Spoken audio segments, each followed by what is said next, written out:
The authority of President Obama in Operation Geronimo. Introduction. The raid conducted by U.S. Special Forces against Osama Bin Laden's hideout in Pakistan on May 1, 2011, was dubbed Operation Geronimo. Osama Bin Laden was killed in an operation after many years of living as a fugitive. He was on the most wanted watch list of Americans after the 9/11 bombing of the Twin Towers. The operation was carried out by Navy SEAL Team 6 members, together with the U.S. Central Intelligence Agency. However, after the raid, murmurs began to be heard concerning the justification of the raid and if President Obama had full authority to order and execute the operation. In my view, President Obama had the power and authority to order and execute Operation Geronimo. Argument. When a country intends to attack a military objective by using force, it must be conducted with legal authority and within the confines of the law of armed conflicts. A raid can be justified if it has legal authority and complies with the provisions of the Hague Rules and Geneva Conventions of 1907 and 1949, respectively. The law of armed conflict provides that there must be a balance between humanity and military necessity and a distinction between military and civilian objectives.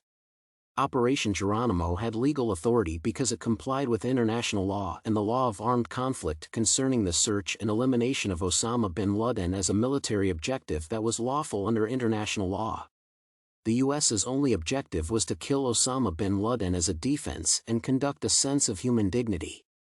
The raid avoided civilian casualties who were regarded as collateral damage in the operation.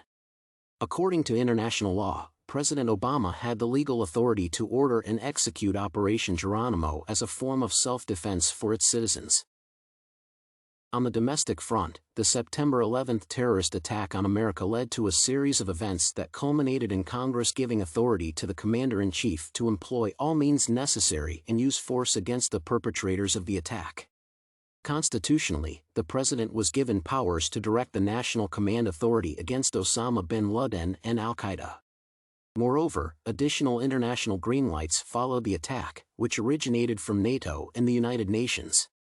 This go-ahead gave President Obama the power to order and execute Operation Geronimo from both the domestic and international front.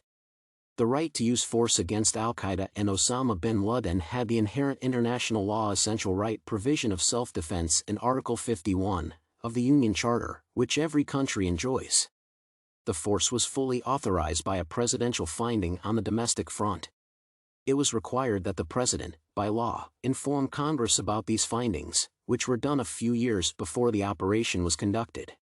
It gave the operation the legal authority to kill Osama bin Laden as a form of self-defense.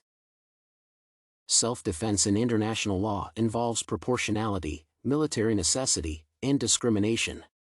When the U.S. Special Forces entered Osama bin Laden's hideout, they used force authorized by international law. The U.S. had declared bin Laden a hostile target. As such, there was a military necessity to pursue him to further the military objectives of the U.S. and the international community against terrorists and global terrorism. Engaging Osama bin Laden could have been illegal if there had not been a necessary military reason to pursue him. In this regard, there was a fulfillment of the principle of military necessity.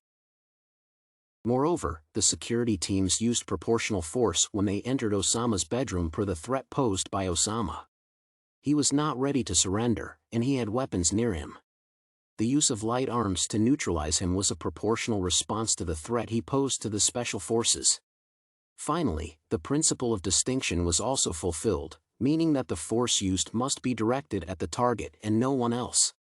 In this case, civilians are not supposed to be hit because they are protected under the law of armed conflict.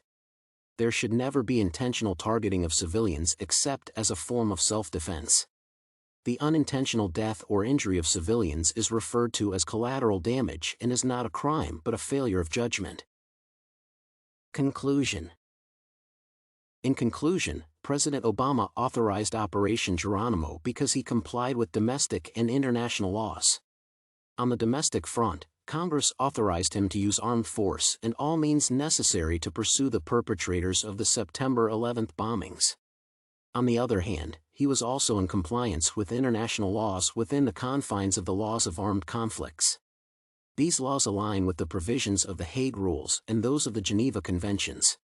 Additionally, they are also in tandem with the provisions of self-defense in Article 51 of the Union Charter. In executing the raid, President Obama was in strict conformity to these laws, which gave him the power to execute Operation Geronimo.